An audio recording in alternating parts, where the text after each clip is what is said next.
अमरश्वास की चरण परिणति, ज्ञान विज्ञान की सर्वश्रेष्ठ प्रभामान प्रणाली, सर्वजनितकारी भावना से ओतप्रोत भास्कर प्रकाश की तरह तम तो विनाशक विश्व प्रलय की गौर गरिमा प्रस्थापित की। मानव जीवन में सबसे मूल्यवान पदार्थ है चरित्र। मानव समाज, मानव व्यवहार तथा मानवीय सद्गुणों की पराकाष्ठा का पूर्ण निर्वाह हम अपने प्रभु श्री राम जी के जीवन में पाते हैं।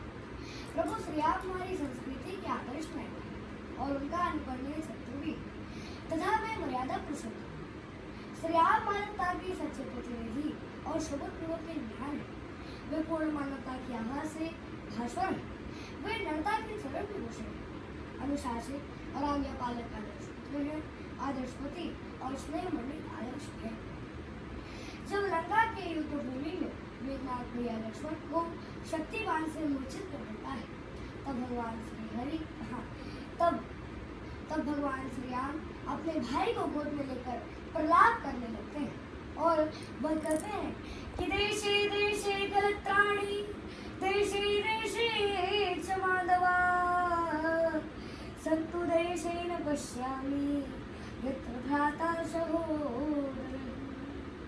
अर्थात हे लक्ष्मण, वह अनेक देश है जहाँ हमें भाई, बंधु, माता, पिता, स्त्री सभी दिखाई पड़ते हैं, परंतु वो देश मुझे कहीं नहीं दिखाई पड़ता जहाँ की अपना यत्र भ्राता सहोदरः, जहाँ की अपना सहोदर। वे एक आदर्श मित्र, आदर्श प्रजा पालक राजा और आदर्श धर्मात्मा भी। श्री राम की शारीरिक विस्मा, सौंदर्य तथा आंतरिक दोनों ही अपने आप में अपूर्ण है। उनके विषय में वाल्मीकि मुनि का एक कथन है कि विष्णुराम सदृशे विरजे शोभवत प्रिय दर्शन, कालाग्नि सदृशे क्रोधे क्षम्या पृथ्वी सम। अर्थात वे विष्णु के समान बलवान है। उनका लावण्युक्त तेजस्वी स्वरूप द्रष्टव्य है।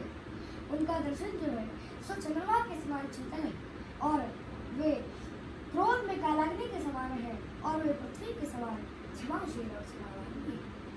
महाकवि जयदेव ने अपने प्रसन्न राघव नाटक में श्री राम के प्रति यह प्रश्न उठाया है कि कथम पुनर्पि कवयः सर्वे रामचंद्र में वर्णन की, अर्थात सभी कवि श्री रामचंद्र जी का वर्णन क्यों करते हैं? और इसका उत्तर वे स्वयं देते हैं कि नायम कवि दोष है, इसमें कवि का दोष नहीं। फिर किसका दोष है भाई? इसका स्पष्टीकरण वे इस श्लोक के द्वारा करते हैं। सुषुप्ति राम पात्रम रघुकुल तिलक में कम कल्पताम, कवि राम को दोष सतो गुणगणा।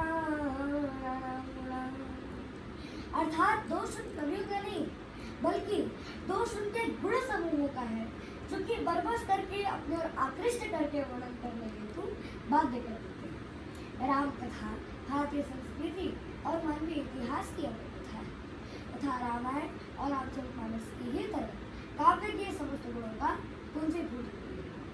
रामाख्यान के अमृतवाणी में सौंदर्य सृष्टि बोध का जन्मोत्कर्ष के साथ वर्णीय काव्य का गौर है।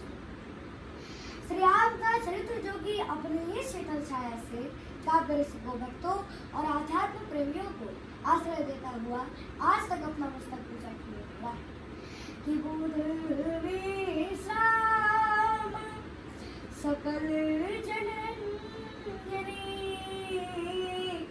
और राम कथा कलि कलुष निकंदनी। अर्थात राम कथा कलयुग में सभी मनुष्यों को प्रसन्न करने वाली, सभी मुनि और पंडितों को विश्राम देने वाली, कलयुग के पापों को नाश करने वाली राम कथा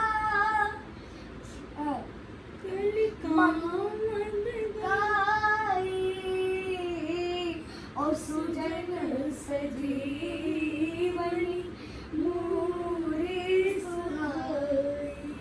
अर्थात राम कथा कलयुग में कामधेनु गाय की तरह है और सज्जनों के लिए सुंदर सखी की तरह भी। मंत्र मुनि विषय व्याल के अमेट कठिन कुअंक भाल के। अर्थात हमारे राम कथा में वह अलौकिक शक्ति है क्योंकि वह मनुष्य के ललाट पर लिखे हुए अंक को भूलता है। राम कथा सुंदर करतारी